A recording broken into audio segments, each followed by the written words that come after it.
What's up? Welcome back. I'm John Stark from ActionMovieGuy.com. If you're a blind film critic, and today we're going to review Daredevil Born Again, Season 2, Episode 3. Because I'm going to keep doing it anyway, even though no one's watching these. Uh,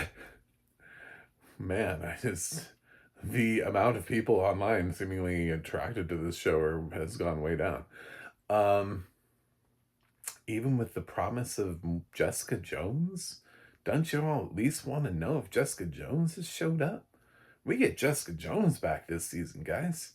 What's your problem? Anyway, so Matt, I can't even. That's when people drop 2 episodes back to back. I'm just like, God damn it. Anyway, so this one, episode 3, has sort of like the big highlight of this is the trial of the swordsman. That character that was there that I assumed was not going to be around much. Matt watches the trial unfold. Kristen is the attorney, and Kristen has a run-in with Heather, and that doesn't go well, and Heather's like, call me when you've been on the other end of it, like I have, then you can chastise me for my reactions, because Heather's lost her damn mind. And Kristen still has a semblance of a soul. So things did not go the way of the swordsman in this. And we see that play out in court, where it's rigged against the swordsman. I mean, Fisk has his hands up these judges' asses, and Kristen is defeated. I mean, she thought there was like at least maybe some hope that the justice system would actually justice itself, but the swordsman is just like, it's okay, this was always going to happen, don't beat yourself up about it, and ends up being declared guilty under the no vigilante act or whatever. So Matt's watching the trial. So what had happened in the end of the last episode was that Karen kidnapped a guard, which I clocked in my last recap. I was like, this is not gonna be a thing. There's no way Daredevil's gonna be like, yeah, we should hunt them. I hate how it was framed, because that's not what ends up happening. Even Karen, like at the beginning of the episode, like reframes it herself, and she's like, let me explain. Let me show you. This one's different. And so she has this guy, he's got a bag over his head. She rips the bag off. And it's a guy who like wants to be a part of the resistance. Like he is part of, the Ice Goon Squad. But he doesn't want to be. He's like, Fisk is ruining the city, blah blah blah, and what he's doing to the vigilantes, I don't agree with, and let me prove it to you. And he tells Matt about his security card and says it'll get him into these places, and but he doesn't tell Matt where it will get him into, where he actually ends up using it. He says that he works the detail down by the boat where anyway, so and that the cards are only good for like 24 hours, which is so tedious to have to reset your card every 24 hours and rescan it for 24 hours. Anyway, that blew my mind. I have card access at my job, and I was like, if I had to call somebody every day to be like, can you revive my card, please? I'd lose my mind. It would be exhausting. So Matt ends up knocking that dude out and sending him back out into the world, and taking his information and being like, all right, but if this turns out to be a lie, I'm coming for you. So he he takes the card and he's going to use it, and he's going to break the swordsman out of jail, which is kind of like this is like the main part of the episode.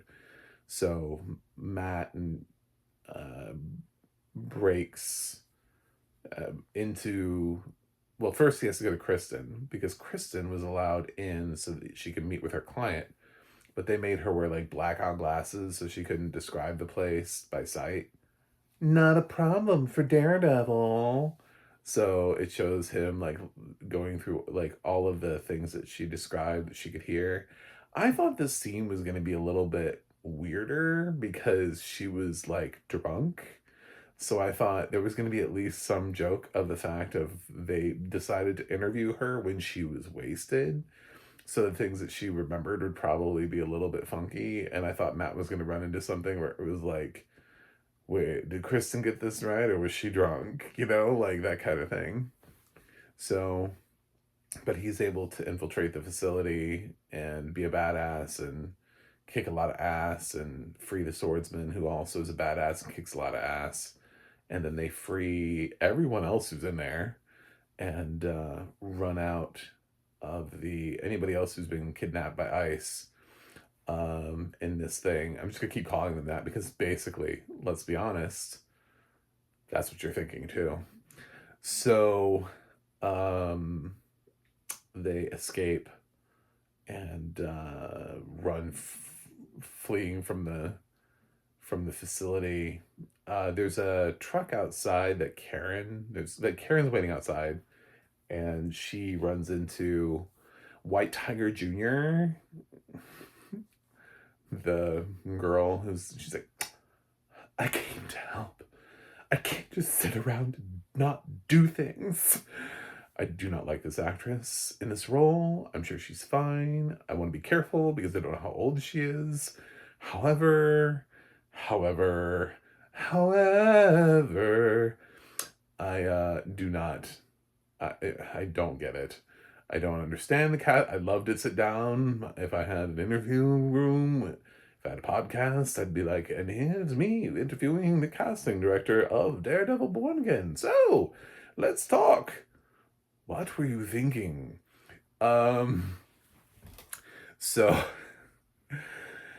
uh, she has like guns and stuff for them, and she has like a bag of useful equipment. And they end up breaking in, stealing this transport van, which allows them to take all of the prisoners that they had acquired coming out of the facility so they can all break out. And Karen and Matt run off on their own, and Swordsman flees with everyone from the facility, including White Tiger Jr. and her aunt, whose name I forgot.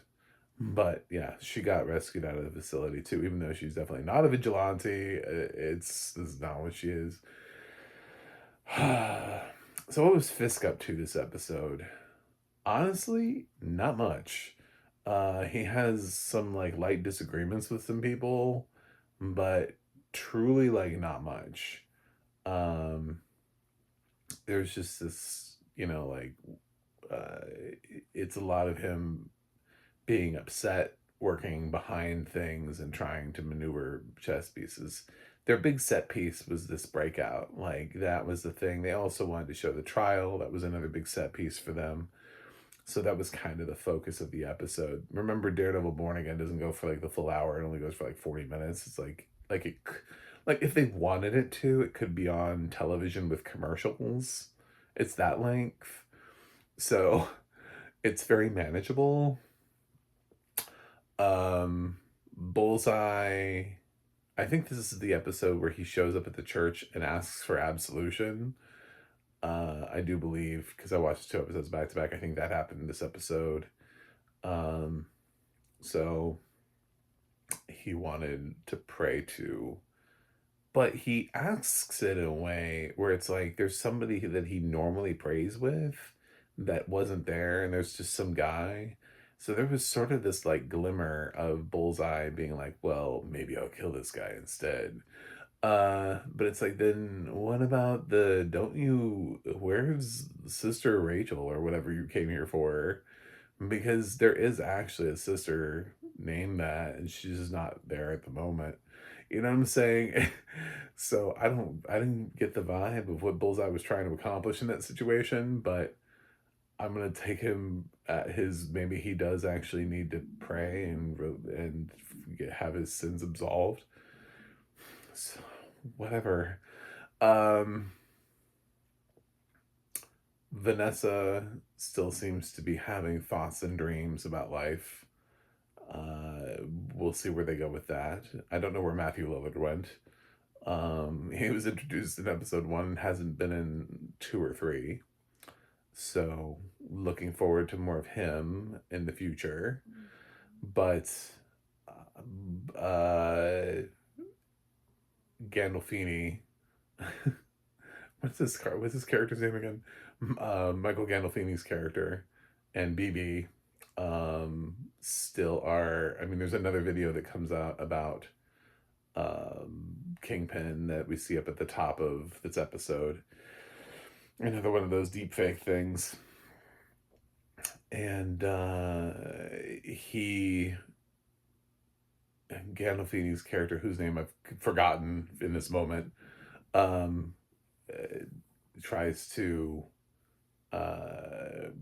sweet talk his, he's trying to smooth things over with other people, including the other guy that's the right hand too, who also gets paired up with Heather at one point because, remember Vanessa wanted Heather to have someone in her life. So, and she was like, what about Matt? And Heather was like, no. So, Cashman, it looks like Heather and Cashman is going to happen. And then Gandolfini was trying to get Cashman to eat some good New Yorker food, which he did, and Cashman ended up liking it. So that was kind of a thing.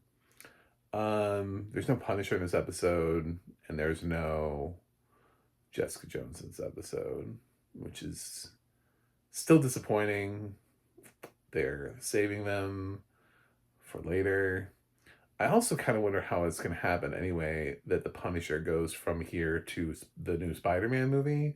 But considering where they left him anyway, it's already weird. So I would think that he'd have to appear in this season, so then it makes some semblance of sense in this for him to head over to Spider-Man.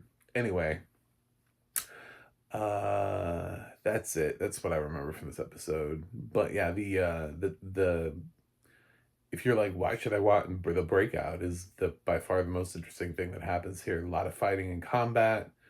So a lot of stunt choreography that happens in that first part of the episode. Well, not the first part. It's like the mid to late part of the episode is this huge breakout sequence.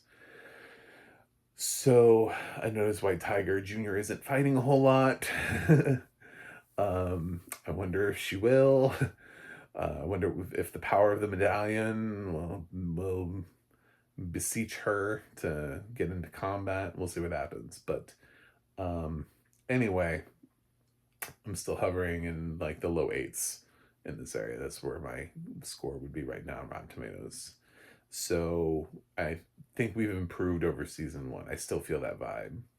Anyway, thanks for watching. Thanks for subscribing. And I'll see you guys on the other side.